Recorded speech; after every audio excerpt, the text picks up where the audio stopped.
Hello, hello. I'm your host, Raul Mendoza, here live at the Chicago Build Expo 2025 to have another great conversation with another amazing guest. So excited to get into this and introduce Angel Douglas. And just to give you a little background on her, Angel is a business operations manager at Ryan Companies US. She spent more than a decade helping one of the nation's leading real estate and construction firms run with precision, efficiency, and heart.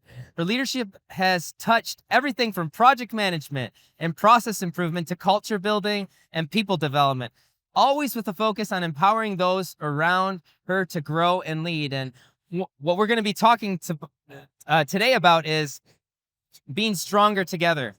So we're going to be talking about decoding the DNA of great leaders and great teams from her experience as a business operations leader, working with other leaders, helping establish business. So we're so excited to have you on and have you share your story with us today, Angel. Thank you for having me. Fantastic.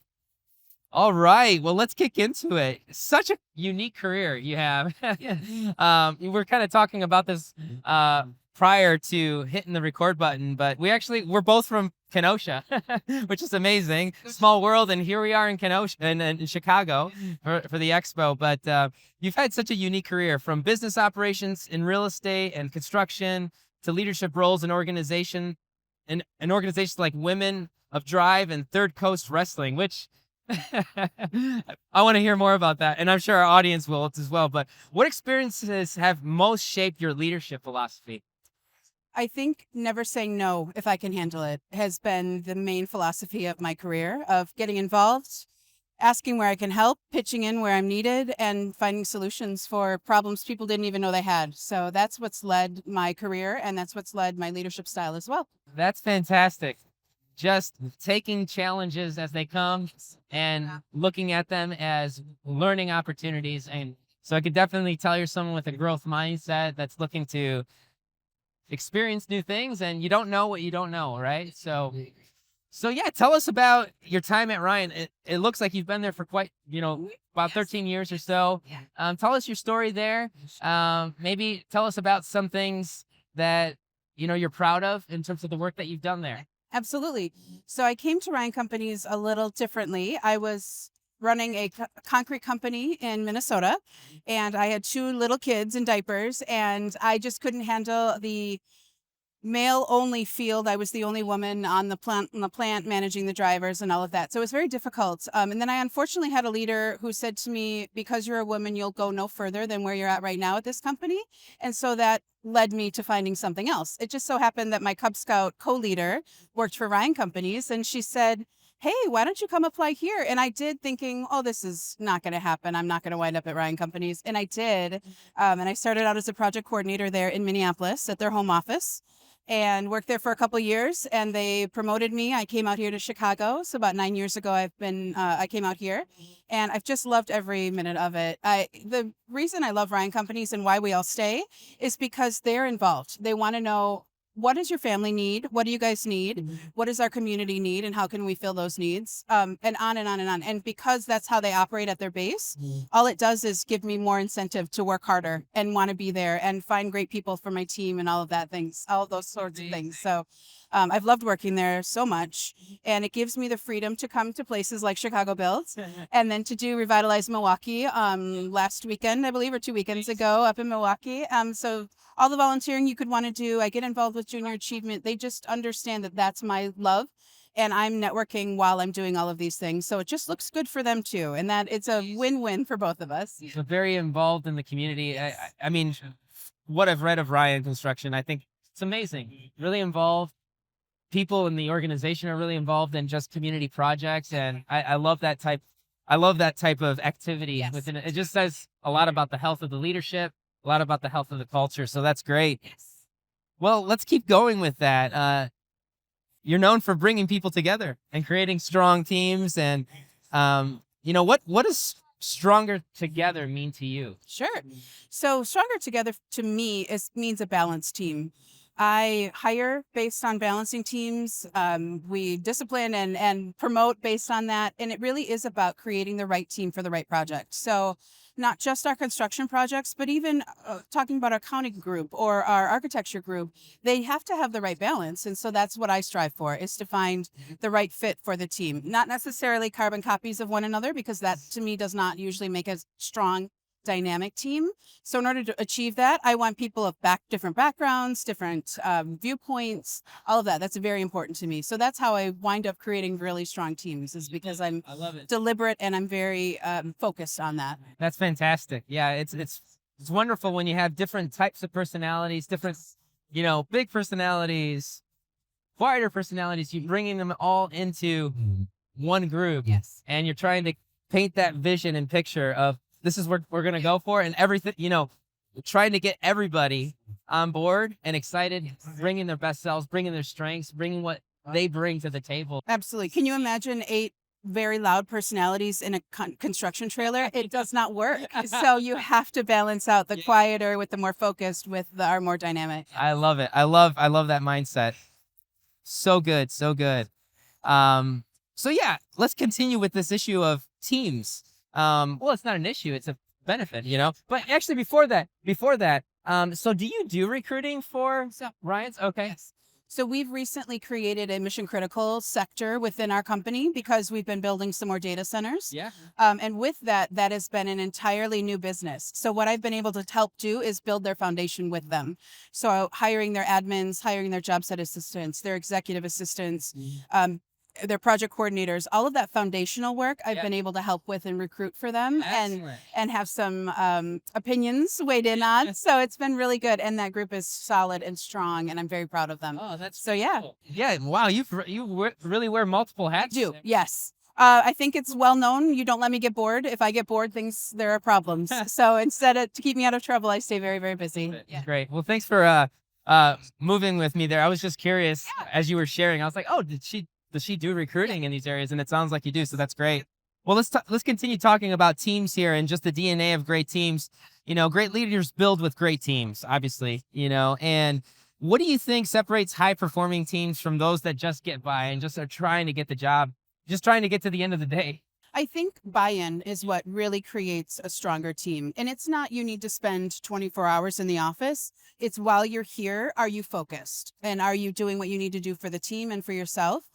That's really what we focus on as well. We're not micromanaging at all. It's when you're here, are you getting your job done? Is anyone complaining that you're late on something? If they're not, then you're doing just fine. So to me, it's those teams that have the autonomy to operate the way they need to. And then reach out whenever they need to. So I always get worried when teams don't ask questions. It's always teams asking questions, and I'm like, they're okay. I don't need to be concerned about them, but I need to worry about this team over here that hasn't asked a single question in 2 months. So yeah, so that are they engaged? Right. Are they going to work? Do they even like being here? Is there anything they want to see different? And people who ask questions also give their opinions as well, which is really nice and helpful for me on the operations side to know, okay, this works or this doesn't. Cool. So it's constant conversation and just being open to what people are saying, not taking offense to things. That's been a hard learned lesson for me as a leader. But also just in the operations side is if you take offense to things, you'll never move forward. So I don't take any offense to it. I love it. 2 things that stand out to me right there. I mean, how teammates asking questions is a sign of engagement. And I just love what you said there. If you have a team that's not asking questions, that's a sign that something isn't happening, something isn't working. So I love that. That's a great sign of engagement. And it's interesting. One of the things that's happened even in just being here at the expo and having different conversations with people, this issue of having ego, having some ego. Yes. I've heard this said multiple times now. If I don't see some ego, then I'm concerned that people aren't advocating for themselves. They're not pushing. Sure. They're actually not weighing in or providing their opinion. And I'm hearing that from you as well. this idea of sharing. Yeah, I'd love to. So a take on that is the quiet people might be the ones to be worried about, but they also might need a different avenue or a different environment to ask those questions. So as a leader, it's my job to pay attention to those who aren't asking or who are quieter, Yep. and reaching out to make sure that they're getting their questions answered, or maybe they have some opinions that need to be heard. So it's my job to do a one-on-one with them versus asking them questions within a large group. So that's my job. Wonderful. Thank you for bringing some delineation there with that. That's really helpful. I guess to talk about negotiations, I saw this on your LinkedIn profile. It looks like you taught negotiation class. Yes, ethical negotiation. Yes. Yeah. And I still teach it to middle school and high school students through the junior achievement. Yes. Wonderful. Yeah. So we talk about how to ethically negotiate. There's been a lot of conversations I hear, especially with the students, middle schoolers particularly, I'll hear them in their conversations and they'll be like, well, if you don't give me what I want, then I'll just gonna bomb you. Well, that's not ethical negotiation. Let's talk about the difference here. So if you bomb them, you're never gonna get another sale. So that's probably not a good way to go. So it's just things like that where it starts with the middle schoolers. I see their mindset and that helps me understand what adults are thinking as well. So when we talk about negotiation, negotiation is everything. Yes. It could be our young project managers negotiating a change order. Yeah. It could be one of my office administrators negotiating a coffee service contract. So it happens in every single part of our lives. And it's very interesting to me that we kind of eliminate that negotiation gene from our kids when they're students, because we don't want them negotiating with their high school teacher about whether they can go for a smoke break or something like that. Right. Hopefully not that. But we tell them, conform, follow the rules, don't ask too many questions, just stay in line. Well, that eliminates that muscle of negotiation. And so it's really teaching them, okay, here's how you ethically negotiate. Yeah. We're not looking to leave class. We are looking for how do I get a job? Right. And how do I negotiate my salary and PTO and things like that. So we're constantly having conversations regarding that. And it starts with the students, but it really does lead into even our young college students, our early career employees. They need help too, because the negotiation gene just got eliminated from them, and they just need to know, no, you're allowed to do this. In fact, negotiate with me. And so it is the rule on my team that every year when raises happen, I expect them to negotiate. And if they don't negotiate, they get what I give them. If they do negotiate, then they probably won't get more than I'm already giving them, but at least we'll have a conversation and that will lead. So my own team knows to negotiate. I love it. I love it. It is truly a skill that you need all throughout life. And I think what you're touching into there, that's interesting, especially working with a younger generation, high schoolers, middle schoolers. It is unfortunate, isn't it, that we kind of turn that down. We do. And, again, obviously there's a balance there that we need to strike. Yes. As parents and families and as organizations, leaders and managers, but I think, we need part of negotiation is actually learning how to think, and you have to actually know how to think. You know what I mean? And negotiating helps you know how to think, and actually kind of causes you to take a step back and be like, okay, how do I actually navigate this conversation to get to an outcome, a result I want? Yeah. An outcome that I want. Yeah. So I think that's so helpful. That's so helpful. That's great that you do that, and I love how you incorporate that into your teams and leading. Yes. It's just in all of life. I mean, I've got 4 kids. I know you mentioned you have 4 kids too, and it's amazing how creative they can get in negotiating. My husband and I joke because our 2 youngest, my parents live with us. We're a multi-generational household. My dad was a union president for 42 years. And so we started talking about allowances with our youngest 2. And I had offered $10 a week. Well, all of a sudden they come back and my dad says, we've decided that they want $20 a week and they'll do all of these chores. I was like, wait a minute, when did you guys unionize? What are you unionizing? But again, even in my own house, it's about negotiation.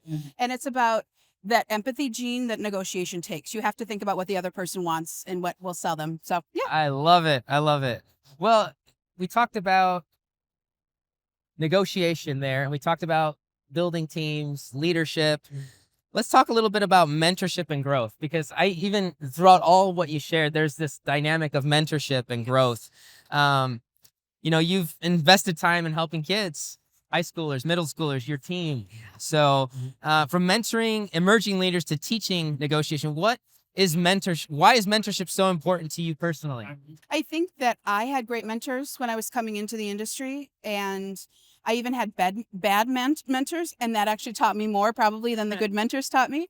But it also taught me how to be a good mentor and make sure that I find those leaders within my organization as well to be the mentors to their teams along with what I'm doing with myself. So what I expect for myself, I also expect for the other leaders in our organization to do. I love it. It's just important. You can't bring somebody into the construction industry and presume that they're going to know how to build a building. Just because they went to college for 4 years, it does not mean they know what happens day to day. So it takes people with more seniority, with other experience to come in and say, okay, I know this is intimidating. Here's how we break this down. And it takes all sorts. So yeah, Totally. especially in this industry, you'll find a lot of teachers, even though that's never been their title. That's what they are, as teachers. Yes. And identifying that, celebrating that, because I think, folks that, I had a similar conversation with an HR leader recently. We were talking about this issue of the transfer of knowledge between generations, because there's a massive shift that's happening generationally, and it's like we have all this like wisdom, experience, and they know how to do it, and they're not thinking how amazing it is that they know what they know, because that's what they've always known. But you look at a younger generation coming into the construction space, and it's like they're looking at these folks that have been doing it a while and at a high level, and it's intimidating, and it's like, but it's like, how do we get that goodness, all that experience, that wisdom out of this older generation? And I think part of it is celebrating, right? It's celebrating what they've done and making the ask and say, hey, you're amazing at this. Like, how about teaching an up and coming generation? How does Ryan's do that? So we deliberate. We have a resource planning meeting every 2 weeks where we talk about who is on what team, what that project is and what they're doing, who has experience of all of that. So we're constantly double checking our teams to make sure we don't have 8 brand new newbies to Ryan, not even to the industry, because every company has its processes and we want them to be followed. But if you're brand new to the company or brand new to the industry, you need help. And so it really is examining those teams, making sure. We also have some great tools internally that we use. So we do some checkpoints where we're making sure the team feels good. They feel comfortable. They feel knowledgeable. They feel like they're getting all the things that they need. So again, constantly checking. It's that conversation on and on and on, always conversation. I love it. I love it. Going back to this, the subject of, or the topic of mentorship, you talked about having experienced bad mentorship, and I just, the illustration came to mind of, in order for you to know what's authentic, you need to see the counterfeit, so talk to us about this mentorship experience that you had where you're like, it went wrong. And yes, absolutely. So there've been a couple. I'm sure everyone knows construction industry is dominated mainly by men. Yes. And not always the most open-minded of them either. So when you get a leader in who is a woman, it can be difficult. I've always had the leadership skills since the day I was born. And so that may be heard as bossy or many other names that I've been called throughout my life, which is completely fine. But it's really something that I had to identify, and it took me a while to identify the bad. I thought I was doing fine in the concrete company that I was working in. I thought everything was good, and I really was. It was good. But unfortunately, I had this bad mentor who just didn't want to fight for me, didn't want to create anything that would make sense for me. And so I learned through that to never be that. Yeah. Even if I've had team members who have said they don't want to stay in construction, I've helped them move into other things. Like, okay, let's go explore what skills you need to go do something else. So there are options. Even if I know somebody's not going to stick with us long term, I want them to feel mentored and actually seen and heard and grown and cared about. Totally. Yeah. I love that. Thanks for sharing that. Yes. And I'm sorry that did happen. It molded me into what I don't regret a bit of it. So totally. Well, yeah. In wrapping up the conversation here, if you could leave our listeners with one takeaway about building strong, high-performing teams, what would that be? I think you've already shared some. Yeah, I think finding people with that inquisitive quotient, that emotional quotient, that they're curious about everything. Are you curious about how things happen at this company? If you're not, then I don't want you here. But if you are curious about how we do change, or like anything it could be, then I want you as part of the team. If you're asking questions, you're curious about it, that's a good team. Wonderful. I love it. That's a fantastic place to end. Again, it was such a pleasure to have you on the podcast. Yeah, what a great conversation here. It's so much to take away. If you've listened this far with this particular episode, thank you so much. If you would like to learn more about the work that Angel does for Ryan Companies and her experiences, you can find her on LinkedIn. That's where I found her. Feel free to reach out to her there. And if you'd like to hear more episodes like this, feel free to click the subscribe button on YouTube. So thank you so much, and we'll catch you at the next episode.